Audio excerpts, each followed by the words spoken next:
Olá a todos e a todas, sejam bem-vindos ao canal da Monografia Perfeita. E hoje a gente vai falar e responder uma dúvida enviada por muitos jovens pesquisadores, que é referente à introdução. Como eu começo a fazer a introdução?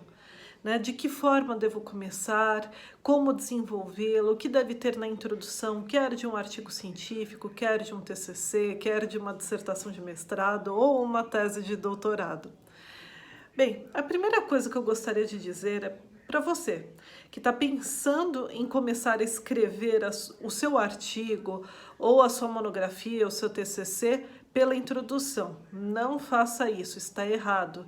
A introdução e a conclusão são as últimas partes a serem desenvolvidas, quer num artigo científico, quer em uma monografia. A introdução deve ser escrita ao final. E por quê? Porque na introdução você tem que falar sobre os métodos aplicados, os resultados da pesquisa, a temática como foi desenvolvida, o procedimento aplicado para encontrar os resultados. Então, todos esses elementos, na realidade, eles serão desenvolvidos de uma forma adequada após desenvolver a pesquisa. Como que você vai falar sobre isso sem você ter alcançado os resultados, sem ter efetivado a pesquisa? Então, a introdução é o último passo. Concluiu a pesquisa, já alcançou os resultados pretendidos. Se era uma pesquisa que exigia hipótese de pesquisa, você conseguiu testá-la, então aí sim você está apto ou apta para desenvolver a sua introdução. Bem, a introdução, ela é como se você pensasse em um funil. Você parte do geral e vai afunilando para a parte específica. Então, primeiro você começa a falar sobre o tema tratado, o debate acadêmico em que se insere sua pesquisa, o debate amplo.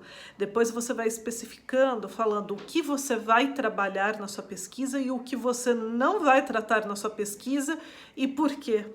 Depois disso, você vai apresentar o seu problema-chave, você vai falar sobre os métodos, os resultados encontrados, o desenvolvimento dos tópicos para alcançar tanto os resultados parciais como o resultado final da sua pesquisa. Se for o caso de ser uma pesquisa que exija a hipótese, então aí você fala como que foi o procedimento para o desenvolvimento da hipótese. E novamente, a gente até fez um vídeo específico sobre isso, mas eu quero ressaltar, para você que não viu esse vídeo, não pode omitir os resultados na introdução. Você precisa falar quais foram os resultados alcançados, porque senão você não consegue fazer o paralelo entre métodos e resultados. O método é o caminho para alcançar determinado resultado, ou seja, o caminho para obter os resultados científicos. Se você vai falar sobre o método e mesmo a metodologia, que é o conjunto de técnicas e métodos utilizados na sua pesquisa, como que você não vai falar sobre o resultado? Os leitores, os pesquisadores só vão compreender o que você fez na sua pesquisa se você falar como esse método levou a determinados resultados. E esqueça de quem fala que não é importante para fazer suspense, para que as pessoas tenham interesse no seu trabalho. Não é isso. O suspense é como você consegue e como conseguiu alcançar esses resultados, de que forma. E isso que você vai trabalhar nos próximos tópicos. Então não esqueça, o suspense é referente ao como, não ao que, ou seja, a quais resultados alcançados, e sim como você os alcançou. E se você quer causar mais um clímax, um suspense, mostre a contrariedade entre os argumentos, a disputa entre um autor e outro e como que você superou isso. Então, qual foi o resultado obtido? Aí sim, você pode falar quais são os debates acadêmicos sobre o tema e o seu posicionamento e o resultado alcançado, conectando sempre com o método. Para cada resultado, você tem que pensar qual foi o método aplicado e expor isso na introdução. E é por isso que vai afunilando. Você começa falando sobre a temática, fala sobre o recorte, o que você vai tratar, o que não vai tratar, o problema-chave, as questões-chaves e aí os métodos e os resultados. Mas não esqueça, na introdução precisa necessariamente estar presente os métodos. E por último também, Não se esqueça, não finalize a introdução, e isso eu vejo muitas vezes com uma citação.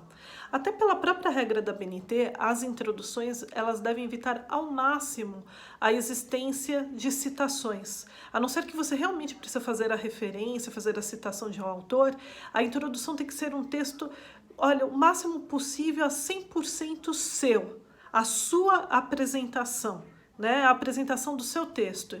Então não é o momento de você fazer fundamentações teóricas, citações diretas, indiretas, citações longas, citações curtas, não.